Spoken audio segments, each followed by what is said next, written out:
Estamos chegando com o Pingado desta quarta-feira, dia 19 de agosto. Seja muito bem-vindo, muito bem-vinda. Estamos chegando com o nosso compromisso de todos os dias, cedinho da manhã. Você já confere o nosso Pingado. A partir das 4 horas da manhã, você confere no Deezer, Spotify, YouTube e Amazon. Um oferecimento Home Care, Unifísio, 45 Burger, Celes Ambientes e Clínica Gastros. Vamos aos destaques de hoje.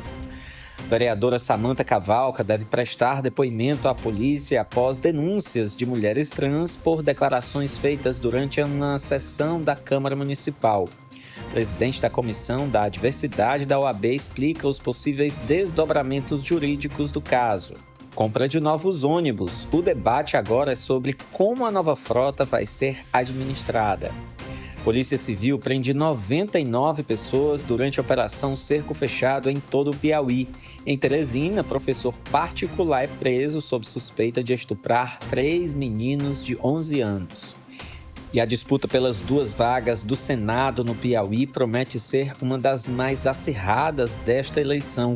Com 21 candidaturas, pesquisas apontam uma corrida concentrada entre 3 principais nomes. Lei Seca passa por mudanças e tem novas regras para identificar outras substâncias psicoativas além do álcool. O Pingado já começou. Pingado. Com Felipe Pereira. Seu cafezinho de notícias para quem não tem tempo.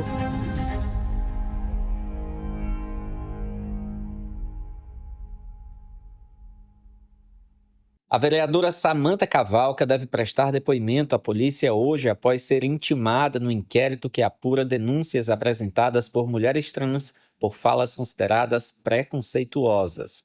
As denúncias estão relacionadas a declarações feitas pela parlamentar durante uma sessão da Câmara Municipal no dia 2 de junho. Na ocasião, os vereadores discutiam e votavam um projeto de lei que proíbe o uso de banheiros femininos por mulheres trans em Teresina.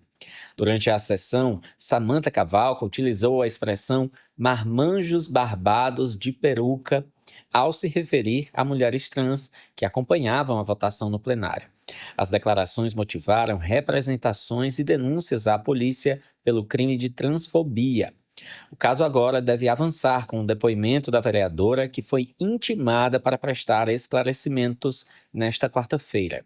Segundo o presidente da Comissão da Diversidade Sexual e de Gênero da OAB Piauí, Carlos Germano, é preciso analisar o caso a partir da legislação e das decisões judiciais que tratam da proteção à identidade de gênero e do combate à transfobia.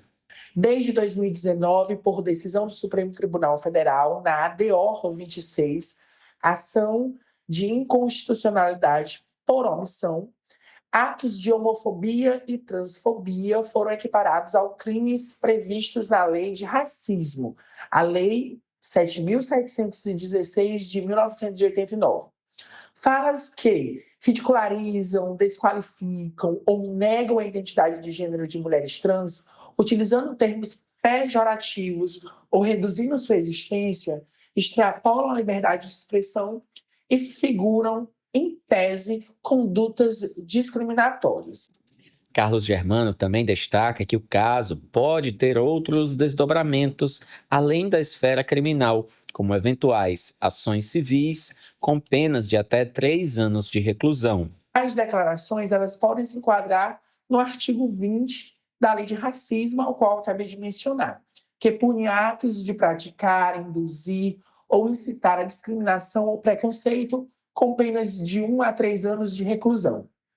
Caso se entenda que a fala foi divulgada ou amplificada por meios de comunicação ou redes sociais, a pena pode chegar de 2 a 5 anos de reclusão, além de multa, se tem essa agravante. Vale ressaltar também que, além da responsabilidade criminal, o caso pode desdobrar-se em sanções civis por danos morais e na esfera parlamentar com eventual representação por quebra de decoro no Conselho de Ética da Câmara. A polêmica ocorre no mesmo contexto da lei aprovada pela Câmara Municipal que proíbe o uso de banheiros femininos por mulheres trans.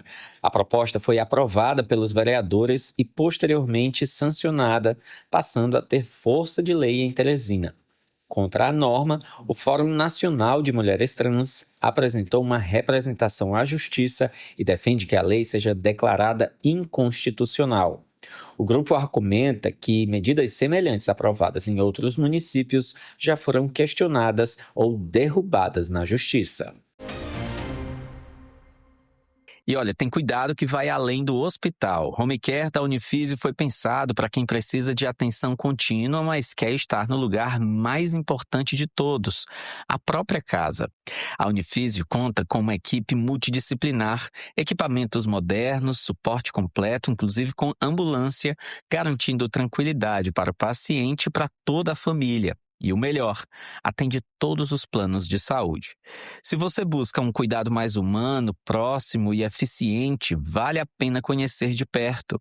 Home Care Unifísio, 24 horas de atenção humanizada. Ligue 32 22 6283 ou acesse Clínica Unifísio no Instagram. Pingado com Felipe Pereira, seu cafezinho de notícias pra quem não tem tempo. A polícia realizou ontem 99 prisões e 124 mandados de busca e apreensão pela Operação Cerco Fechado. O foco foi o cumprimento de ordens judiciais para pessoas presas ou investigadas em diferentes crimes.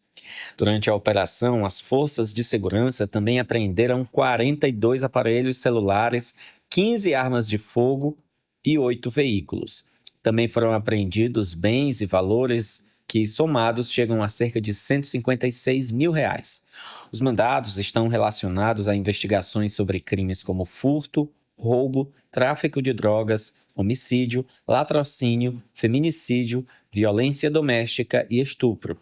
Entre as ocorrências registradas no interior, houve prisões por tentativa de homicídio em Valença, homicídio qualificado em São Raimundo Nonato e por tráfico e associação para o tráfico em Luiz Correia. Em Teresina, um dos casos que chamaram a atenção foi a prisão preventiva de um homem de 26 anos, investigado por suspeita de estuprar 3 meninos de 11 anos. Segundo as investigações do Departamento de Proteção à Criança e ao Adolescente, o homem teria se aproveitado da função de professor particular para cometer os crimes. 2 das 3 crianças já teriam confirmado à polícia o que aconteceu. A investigação também apontou que o suspeito chegou a pedir uma procuração à mãe de uma das vítimas para que pudesse viajar com o menino. O delegado Thales Gomes tem detalhes. O caso chegou ao conhecimento por conta dos responsáveis dessas crianças, que naturalmente observaram o comportamento estranho das crianças relativo à questão do local das aulas, relativo ao professor. Por conta disso, foi iniciado o inquérito que culminou nessa prisão na data de hoje. A Polícia Civil informou que o suspeito foi intimado a comparecer à unidade policial para prestar depoimento. Durante o procedimento, foi cumprido o mandado de prisão preventiva contra ele. O caso segue sob investigação. Fala, craque! O Grupo 45 tá de casa nova. Agora a 45 Burger e a 45 Pizza estão juntas num espaço gigante, mais confortável e com muito mais variedade. Anota aí. Fica na rua Visconde da Parnaíba, 1615, no Ininga, bem em frente ao novo Colégio das Irmãs da Zona Leste. Pingado, com Felipe Pereira. A Câmara Municipal de Teresina aprovou em 2 votações o projeto que autoriza a Prefeitura a contratar um empréstimo de até R$95 milhões. Esse dinheiro é para a renovação da frota do transporte público da capital. A proposta foi aprovada em regime de urgência com 27 votos favoráveis e apenas 1 contrário. O financiamento deve ser contratado junto à Caixa Econômica Federal por meio de um programa do Ministério das Cidades. A Prefeitura prevê ainda uma contrapartida de até R$5 milhões, o que poderá elevar o investimento total para até R$100 milhões. Segundo o líder do prefeito na Câmara, o vereador Bruno Vilarinho, a expectativa é de que os recursos possam garantir a compra de cerca de 150 novos ônibus. A tramitação em regime de urgência, de acordo com o parlamentar, foi necessária porque os recursos disponíveis para este tipo de financiamento também estão sendo disputados por outras cidades. E o vereador Bruno Vilarinho explica por que a Câmara acelerou a votação do projeto e como deve funcionar a operação para a aquisição dos novos ônibus. Chegou ontem à tarde, a gente com conversas e diálogos com a Prefeitura, nos pediram que a gente pudesse tramitar em regime de urgência. O único motivo do regime de urgência é que existe disponível no governo federal 155 milhões para esse tipo de operação. E nós temos várias cidades no Brasil que estão em busca desse recurso também para fazer aquisição de ônibus. Então a gente tinha aqui a cidade de Teresina que partir na frente, para que a gente pudesse ter a garantia deste recurso para Teresina no valor de 95 milhões. Com a aprovação do empréstimo, o debate agora também se volta para a forma como esses veículos serão administrados e incorporados ao sistema de transporte coletivo. Durante a votação, vereadores cobraram fiscalização sobre a aplicação dos recursos e defenderam o acompanhamento das próximas etapas. O vereador Eduardo Dragalana, por exemplo, destaca a necessidade de que a compra dos novos ônibus venha acompanhada de uma definição sobre a gestão dos veículos e sobre o futuro do modelo de transporte público da capital. Lá atrás, quando tem o domínio diretamente do Setut, a gente viu que não corria da melhor forma possível. Realmente o dever da prestação de conta desses recursos. Então, eu particularmente não sou favorável que esse recurso seja dominado pelo Setut. O projeto aprovado ainda segue para a sanção do prefeito Silvio Mendes. Depois disso, a contratação do financiamento ainda dependerá dos procedimentos necessários junto à Caixa Econômica Federal. A previsão é que, se a operação for concluída, os recursos sejam destinados exclusivamente à aquisição de novos ônibus para o transporte coletivo de Teresina. A Celes Ambientes chega como uma nova fase da Only Acabamentos. Acabamentos finos de alto padrão, porcelanatos, pisos, tetos vinílicos, metais, louças e pedras naturais com escolhas pensadas para valorizar cada projeto. Celes Ambientes, novo nome, mesma essência, mais precisão. Fica na Avenida Homero Castelo Branco, 2213, bairro Ininga. Você ligado com a gente. Pingado com Felipe Pereira. A disputa pelas 2 vagas do Senado Federal pelo Piauí promete ser uma das mais acompanhadas das eleições deste ano. Ao todo, 21 candidaturas estão na corrida, mas as pesquisas eleitorais têm mostrado uma disputa mais concentrada entre 3 nomes: o senador Ciro Nogueira, do Progressistas, o senador Marcelo Castro, do MDB, e o deputado federal Júlio César, do PSD, sendo que os 2 últimos representam um grupo político aliado ao governador Rafael Fonteles. A eleição para o Senado este ano tem uma particularidade importante. Como estão em jogo 2 cadeiras, o eleitor poderá escolher 2 candidatos, e é justamente a definição do primeiro e do segundo voto que pode fazer a diferença do resultado. No campo governista, Marcelo Castro e Júlio César tentam concentrar os 2 votos dos eleitores que apoiam o grupo do governador Rafael Fonteles e do presidente Lula. Já Ciro Nogueira, o principal nome da oposição na disputa pelo Senado, busca ampliar o apoio entre prefeitos e lideranças do interior e, ao mesmo tempo, tenta construir uma campanha mais voltada para questões estaduais. Na avaliação do cientista político Vitor Sandes, a estratégia de Ciro Nogueira precisa levar em conta o peso eleitoral de Lula no Piauí. O especialista observa que o senador tenta fortalecer uma candidatura mais estadualizada e evitar que a disputa local seja definida apenas pelo alinhamento nacional entre os candidatos. Esse movimento de moderação do Ciro, a gente tem observado não somente do Ciro, mas dos partidos do chamado Centrão, aí PP, republicanos. Você tem alguns partidos que já se posicionaram pela neutralidade no primeiro turno, ou seja, não apoiaram nenhuma candidatura presidencial. Isso importa muito, principalmente aqui no Nordeste, onde o Lula tem uma votação muito expressiva. E aqui no Piauí, sobretudo, né, que o Lula tem, e o PT tem as maiores votações as eleições presidenciais em termos proporcionais aqui no estado. Então é muito difícil realmente um opositor assim, muito declarado ao Lula aqui no nível estadual realmente conseguir ter uma capacidade de vencer uma eleição tão disputada. Ainda assim, o Ciro ele carrega, né, essa relação com o bolsonarismo, ainda que ele tenha evitado isso, né, nesse processo agora da pré-campanha, e agora da campanha certamente vai ser o movimento dele, de tentar estadualizar a sua candidatura para conseguir ganhar em cima do trabalho que ele já vem realizando de muito tempo, junto com os prefeitos, com os municípios, né? E impedir que o eleitor seja levado a votar, a realizar o voto de maneira blocada, né? O cientista político destaca que a disputa não deve ser definida apenas pelo primeiro voto do eleitor. Como 2 vagas estão em jogo, os candidatos precisam buscar também o segundo voto.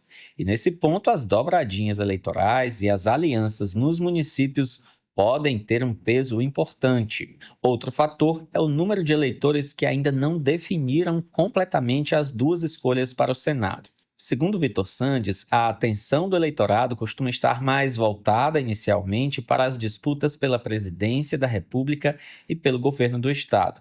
Com a aproximação da votação, a tendência é que o eleitor passe a definir as 2 preferências para o Senado. Geralmente as atenções estão muito voltadas para a eleição presidencial e para a eleição para o governador, existe um percentual de indecisos muito elevado nas pesquisas para o Senado.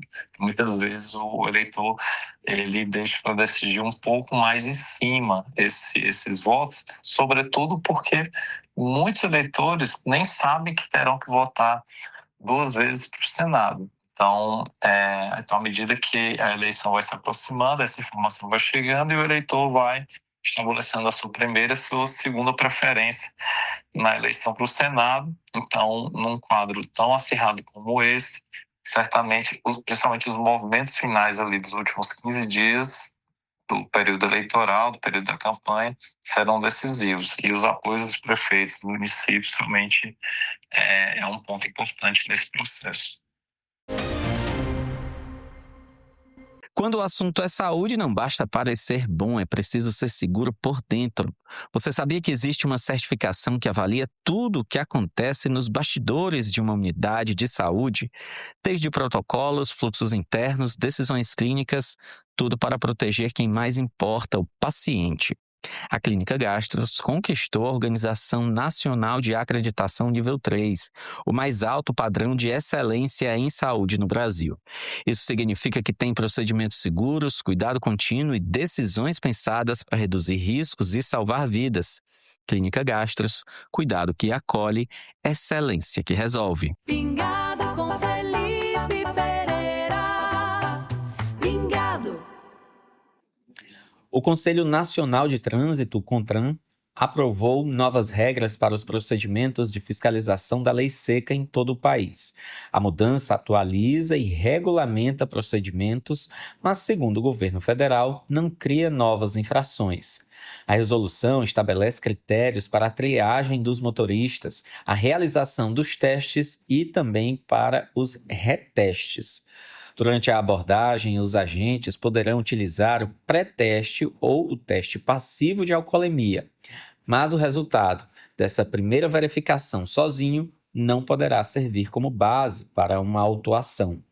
O novo texto também define quando o reteste deve ser realizado. Por exemplo, quando algum fator técnico comprometer o resultado ou quando houver a possibilidade de álcool residual na boca do motorista. Caso o condutor informe ter consumido produtos como bombons de licor ou enxaguante bucal, uma nova avaliação deverá ser feita antes de qualquer conclusão. Outra mudança é a possibilidade no uso de equipamentos certificados para identificar a presença de outras substâncias psicoativas além do álcool. O resultado deverá informar o tipo de substância detectada, mas não a quantidade consumida. A resolução também padroniza os procedimentos nos casos de recusa ao teste e, quando houver auto de infração com base em sinais de alteração da capacidade psicomotora, o agente deverá registrar pelo menos 2 sinais observados no condutor. O bafômetro continua sendo utilizado normalmente e a recusa ao teste segue sujeita às penalidades previstas no Código de Trânsito Brasileiro. As novas regras passam a valer após a publicação da resolução no Diário Oficial da União, com parte das alterações previstas para entrar em vigor 60 dias depois. Pingado com Felipe Pereira. Seu cafezinho de notícias para quem não tem tempo.